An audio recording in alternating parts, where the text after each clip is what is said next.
If you were to look at Britain on a map today, you'd be forgiven for thinking that its borders only encompass those of the British Isles. But if you look at the world as a whole, you will find that there are actually 14 overseas territories where the British government still holds power, from Gibraltar at the entrance of the Mediterranean to the Falkland Islands in the South Atlantic. These are the last remaining possessions of Britain's once mighty empire at the height of its territorial controller.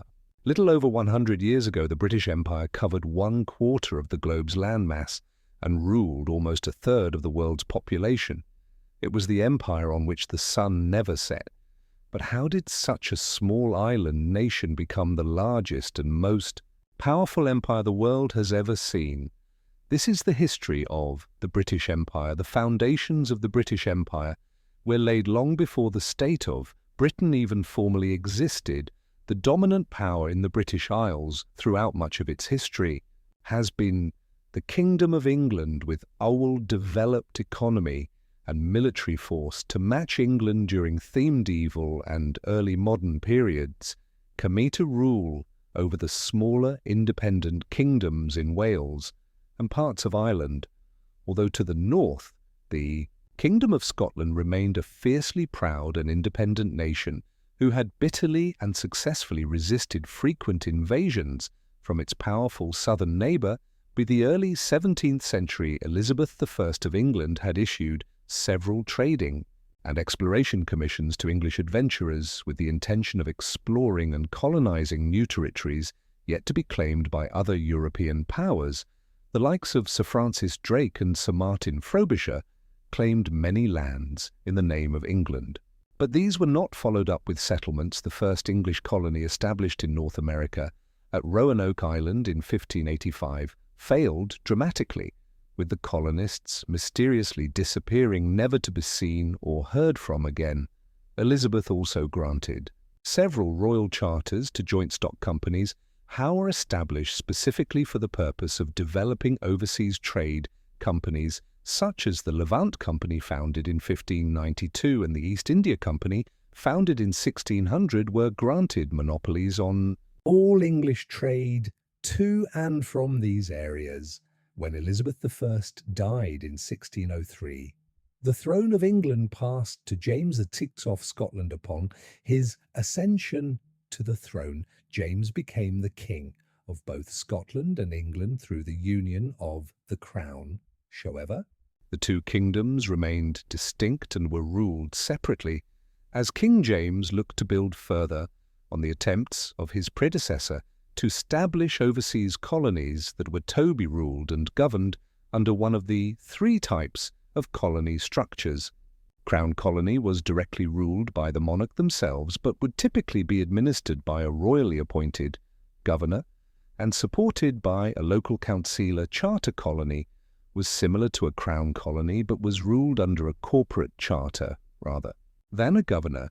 These charter colonies often granted colonists significantly more political liberty compared to other colonies. A proprietary colony was governed by an individual who was typically the head of a joint stock company. These colonies were distinct from crown colonies in that they were commercial enterprises with responsibilities to shareholders. Proprietary governors typically did not live in the colony, and so appointed local governors and councils to rule in their absence over time.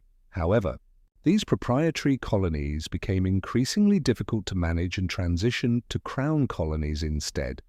An important, yet often overlooked, development in England's overseas expansion is that of the plantation of Ulster, which saw Protestant settlers from Scotland and England transported to parts of the north of Ireland during the early years of King James's reign. This model of organised colonisation would form the blueprint for future English colonial expansion, with many of the leaders of the Ulster plantation later becoming involved in establishing other colonies in the New World. Throughout the 1600s, the Kingdom of England expanded its overseas colonies in North America and the Caribbean. Some were entirely new ventures, whereas others were annexed.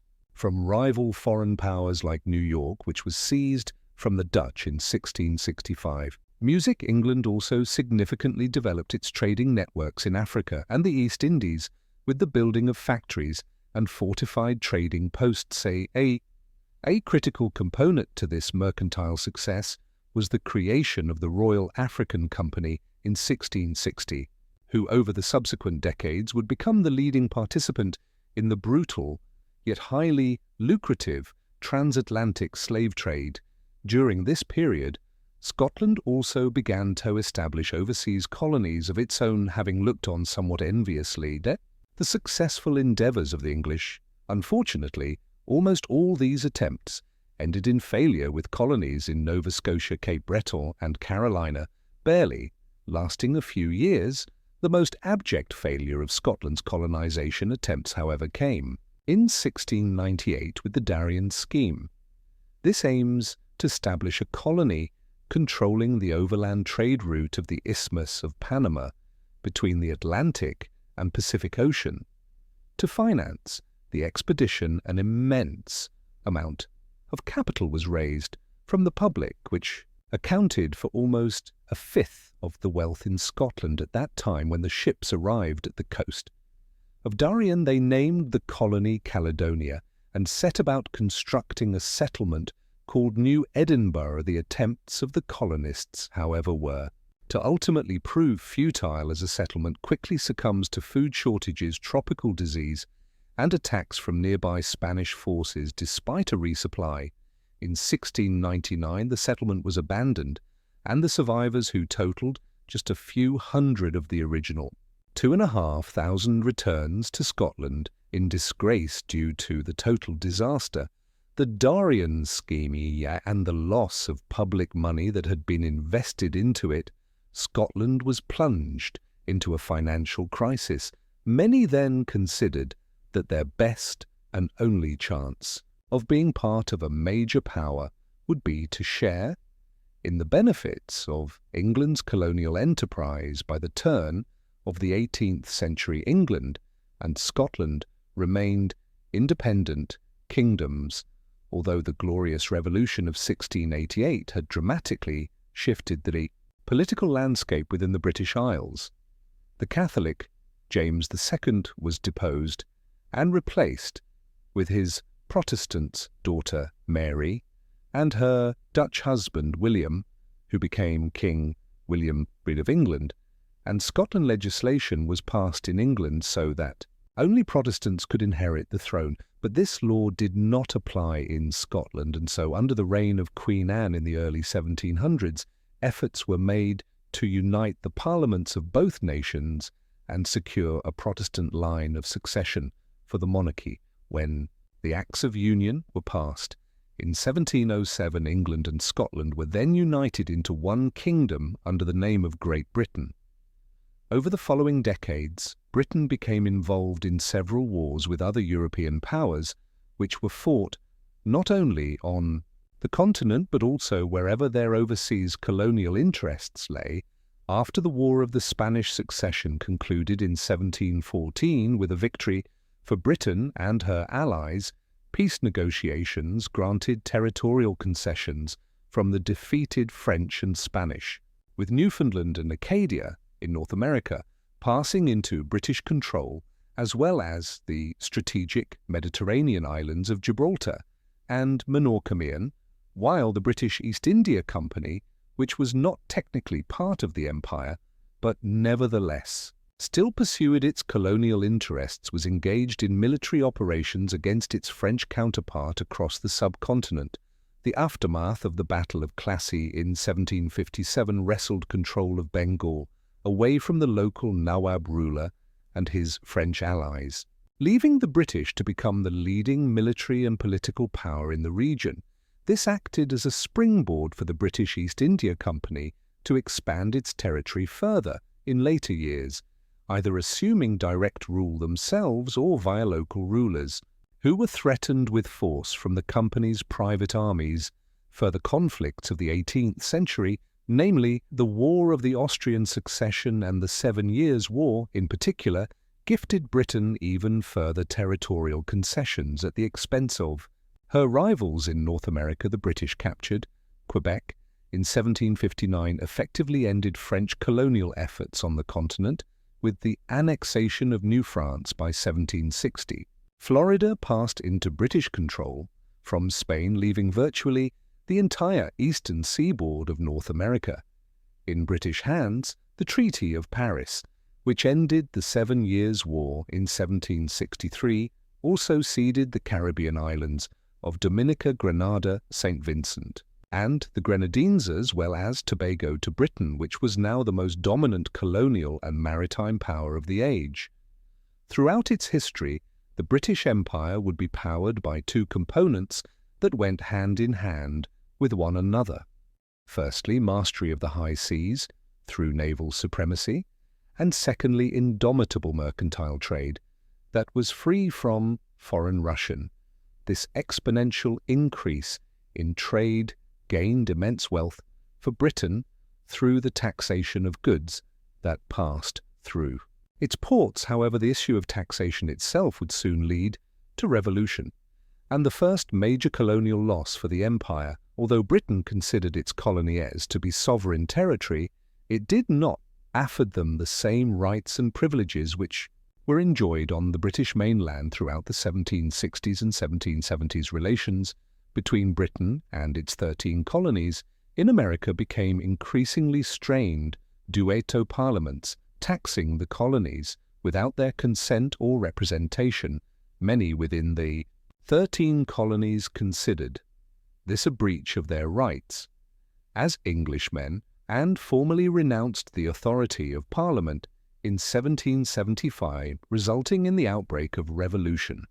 Britain sent troops to quell their rebelling colonists, but in the following year of 1776, the leading political figures of the colonies assembled to form the Second Continental Congress and declared their independence from Britain. After a protracted war of 8 years, Britain's military forces in the colonies were finally defeated, and the United States of America was recognized as an independent nation. The loss of America marked a sea change for the British Empire. After this, British colonial efforts shifted towards Asia, the Pacific, and Africa, where explorers had charted many new lands yet to be colonized by Europeans. One such explorer was Captain James Cook, who mapped and claimed much of the Pacific Ocean, including New Zealand and the eastern coast of Australia, in the name of Britain. Although Cook was killed on the island of Hawaii during his third voyage, the discoveries he made during the 1770s would be instrumental to the further expansion of the empire. Australia was to serve as a penal settlement for British convicts who would otherwise have been transported to the 13 colonies before they were lost. The first shipment of convicts arrived in the colony of New South Wales in 1780, and this practice of sentencing criminals to transportation continued into the middle of the 19th century. Britain also expanded its colonial interests into the North Pacific. Explorers such as George Vancouver and Alexander Mackenzie surveyed the western coast of North America in the 1790s, which subsequently opened up the territory to British mercantile interests, particularly that of the fur trade inroads, were also made into the vast interior of the Rocky Mountains, which expanded British North America westwards. War with France in 1803 would once again challenge Britain's position as the dominant colonial power of the age with the rise of Napoleon Bonaparte.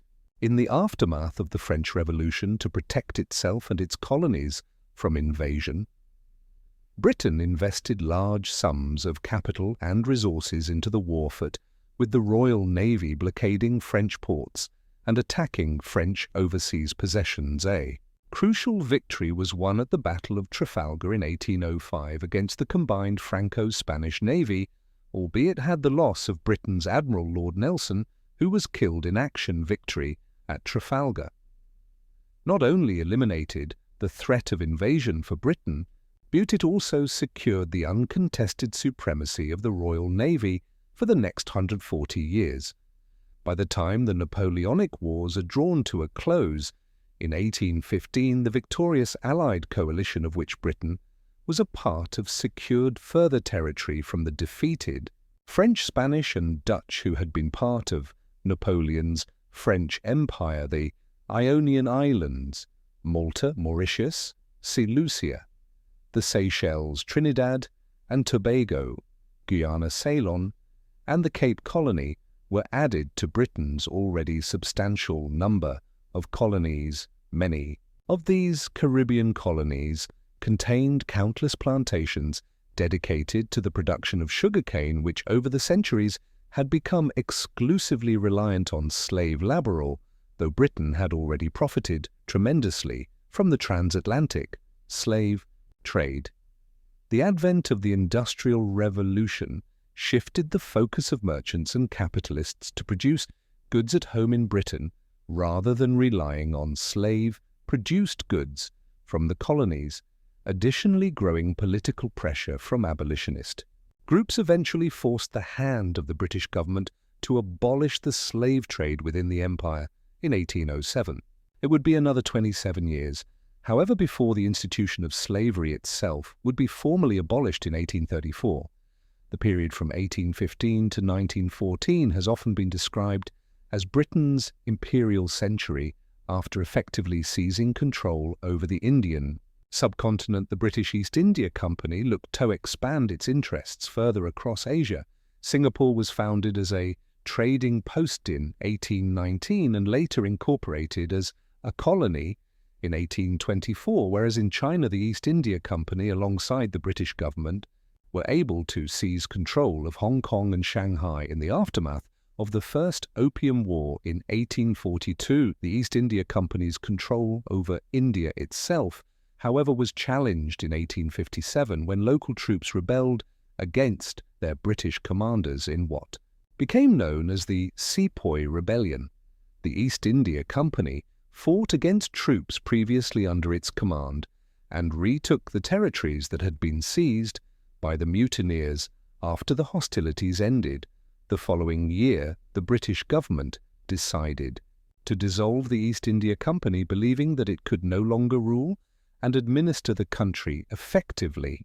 India was then brought under direct British rule in 1858 and became the most valuable possession within the empire, colloquially named as the jewel in the crown. An emerging threat to Britain's imperial ambitions during the 19th century came from the Russian Empire, which wished to expand its territorial possessions and sphere of influence into Central Asia and the Mediterranean to fill the void of the collapsing Ottoman Empire.